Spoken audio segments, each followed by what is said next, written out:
All right, so we've been learning about how to use Pythagorean theorem, and not just with right triangles, but also used it to determine if a triangle is acute or obtuse. So today we're going to look at 45, 45, 90 right triangles and 30, 60, 90 right triangles. They are very special triangles that have a relationship between the sides that's a ratio. Now with 45, 45, 90, if you know the two legs are the same because two angles are the same, two legs have to be the same measurement. But the hypotenuse has a different relationship.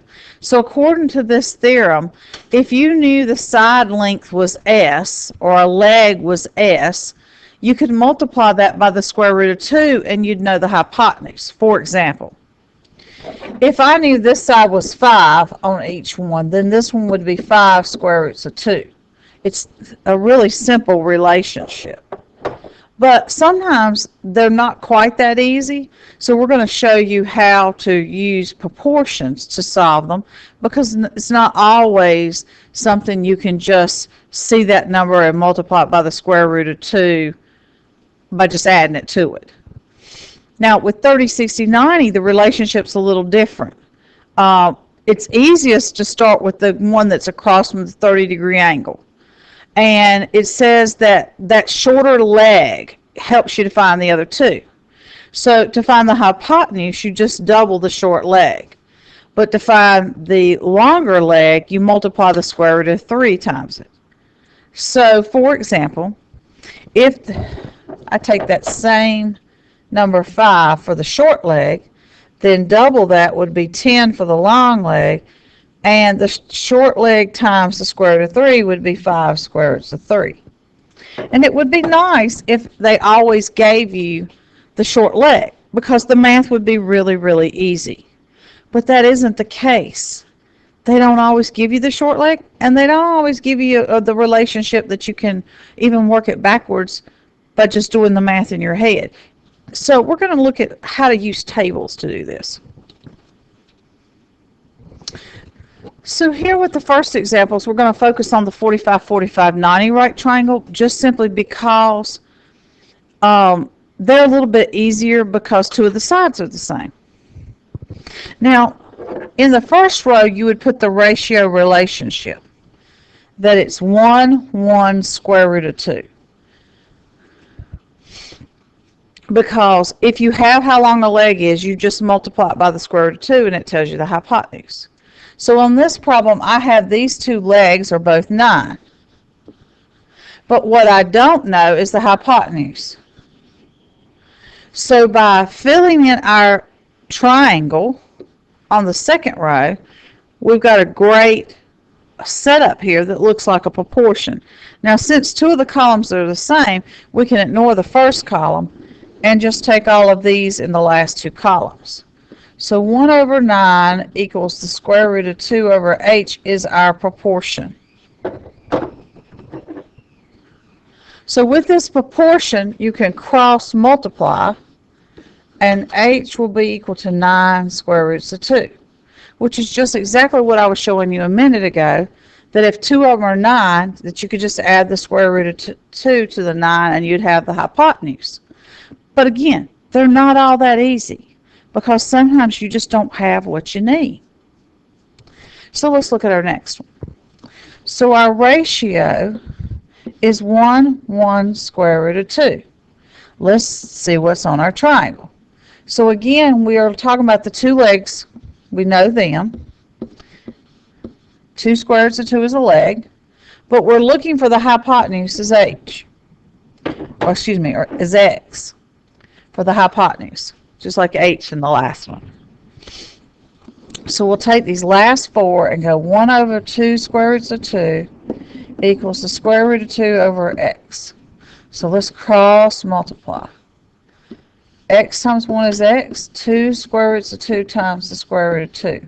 Now that's where we need to start talking about how do you put things together, because it's easy to put a 9 with a square root of 2 like that last example, because you didn't have any like terms in terms of, you didn't have numbers inside of radicals like this one. So you can multiply outside to outside. Well, there's only one number outside. And inside to inside. So that'll be 4. So 2 times 2 is 4 on the inside, means I can take the square root of that and say 2 times 2, and the answer to the whole problem will be 4, because that is a perfect square. That square root of 4, he can come out of that square root, and then he can be multiplied to that number in front. Now let's look at our second example, because in both of these examples, we had the leg was given. So it says find the length of the leg. So now the hypotenuse is being given. So if we have our ratio, 1 square root of 2, and on our triangle we don't know x, so that means we don't know both legs because both of them are the same, but we know our hypotenuse. So we are going to take this relationship, 1 over x equals the square root of 2 over 6, and cross multiply. So we always multiply your x direction first. So square root of 2 times x equals 6 times 1 is 6. So this time I'm not finished by just cross multiplying. I've got to divide. I actually do the whole process of cross multiply and divide.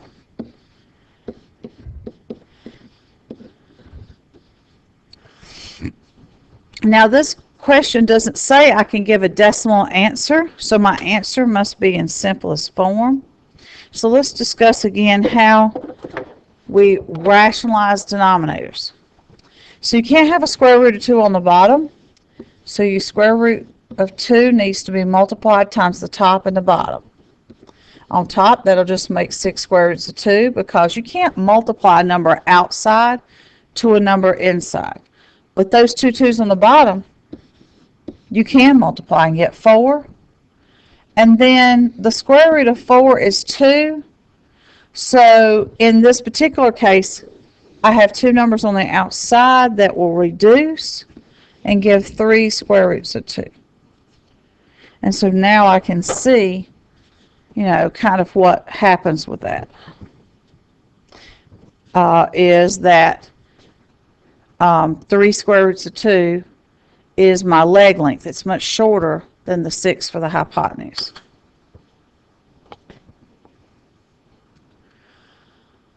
All right, let's see how many examples of this do we have. Yeah, we have quite a few.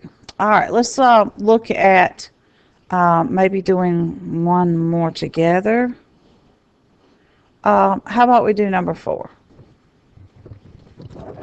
So if we have our ratio is 1 square root of 2, and our triangle only gives us x for one leg and y for the other leg, then we know x and y are the same number. So it's not like we're finding 2 different ones. And our hypotenuse is 15 square roots of 2. So 1 over y equals the square root of 2 over 15 square roots of 2. And here's a little trick with this particular question. These 2 cancel. And that'll make the problem just a little bit easier. So I will have y times 1 is y, and 1 times 15 is 15. And x and y have to be the same thing. So that makes sense if you think about it, going back to that first question we discussed. If it's 15 on the leg and it's 15 on the leg, and it's going to be 15 square roots of 2 on the hypotenuse, because it just looks like I put the square root on it. So stop the video now, try number 3 and 7 and see what you can do with them before moving on. Notice that our directions say if your answer is not an integer, to leave it in simplest radical form. So if you don't get a whole number, then you got to make sure it's the radicals completely simplified or rationalized.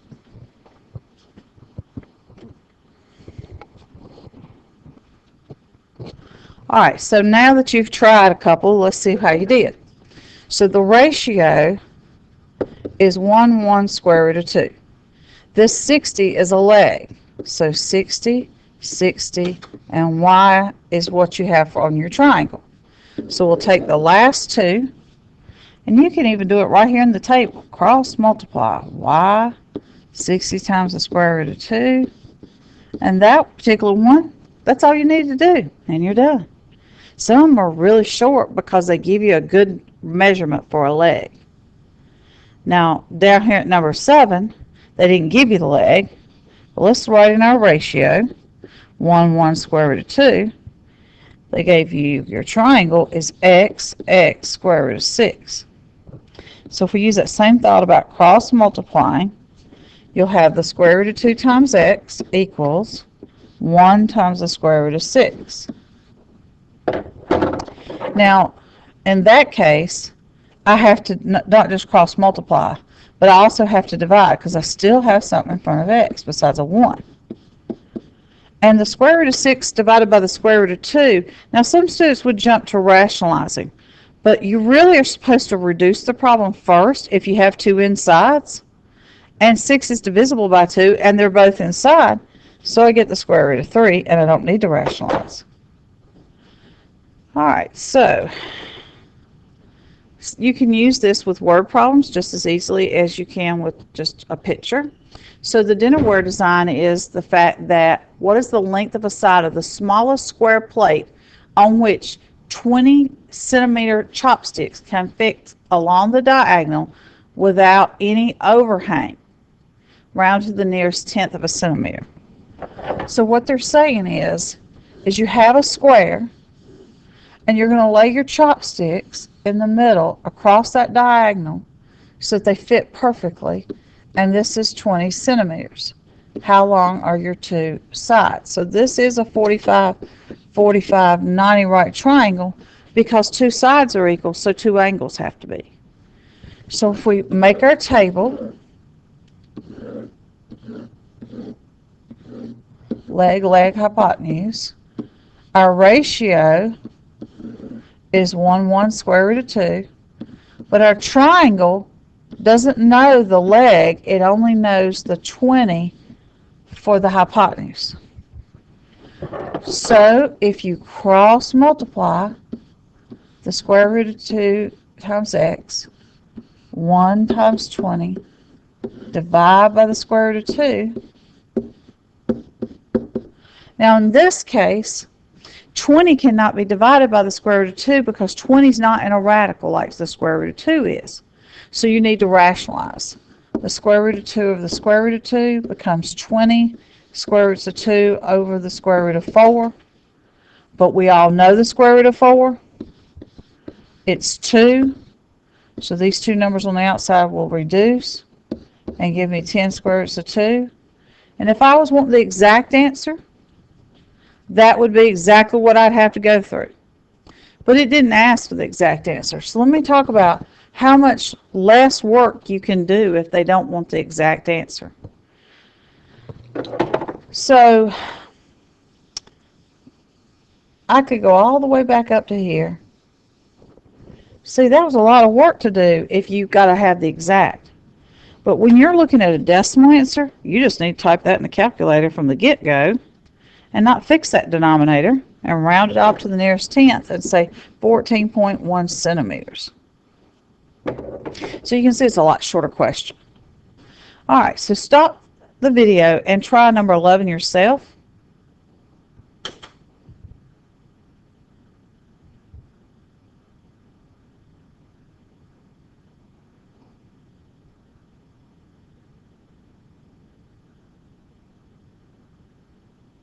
Alright, so 4 blades on a helicopter meet at right angles. So here I got 1 blade this way and 1 blade this way. And they meet and make a right angle right here. And they're all the same length. The distance between the tips of 2 adjacent blades, let's talk about here I believe, is 36 feet. Because that's the tip of one blade to another one. Find out how long each blade is. So they're talking about from here out to the tip. So we're looking for the legs. So 1 square root of 2 is our relationship. Let's find a leg. Let's find a leg if 36 is a hypotenuse for leg, hypotenuse. So we can cross multiply and get the square root of 2 times x Just cross multiply the other way and get 36. Divide by the square root of 2. Now, if I wanted the exact answer, I would be rationalizing. But since it says round to the nearest tenth, I get to say 36 divided by the square root of 2 is 25.5 feet.